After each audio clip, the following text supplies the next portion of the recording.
The Korean War was a conflict between North Korea, supported by China and the Soviet Union, and South Korea, supported by the United States and other United Nations countries. The war began in June of 1950, when North Korean forces invaded South Korea. The fighting continued until July of 1953, where a ceasefire was established. Behind the dates and numbers of the Korean War, real families were damaged, displaced, and reshaped. The conflict resulted in the deaths of millions of people, including many civilians, and the destruction of much of the Korean peninsula. The war also had significant global repercussions, further escalating tensions between the United States and the Soviet Union and solidifying the Cold War. My own heritage is heavily rooted in this conflict.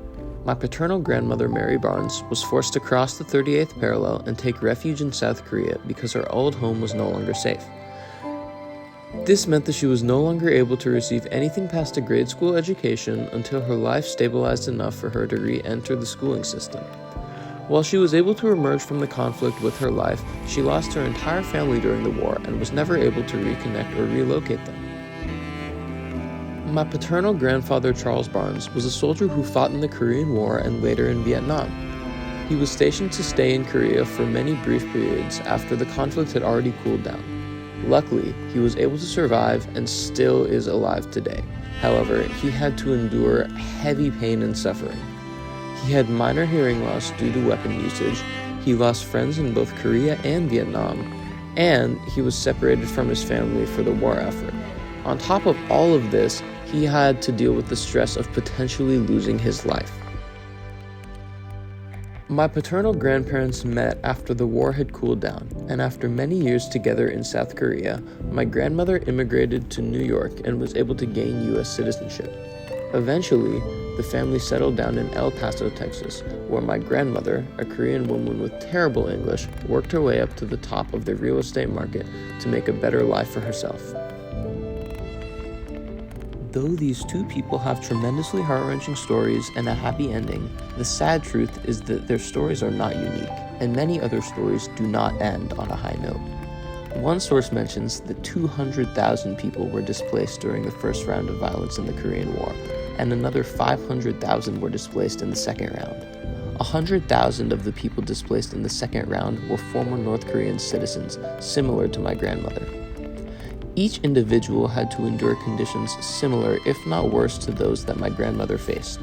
These people were torn from their homes, families, accrued wealth, lifestyle, and so much more. The unluckiest civilians met their end as a result of the Korean War.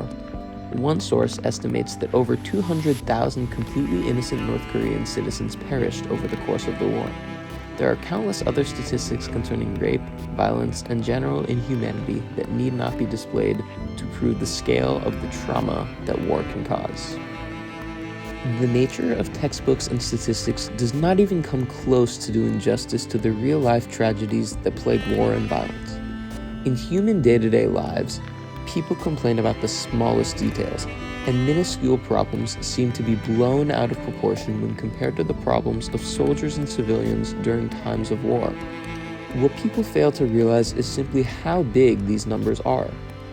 Learning about the stories of Mary and Charles Barnes is much more impactful than reading a six-figure number describing a displacement, inhumanity, or death toll.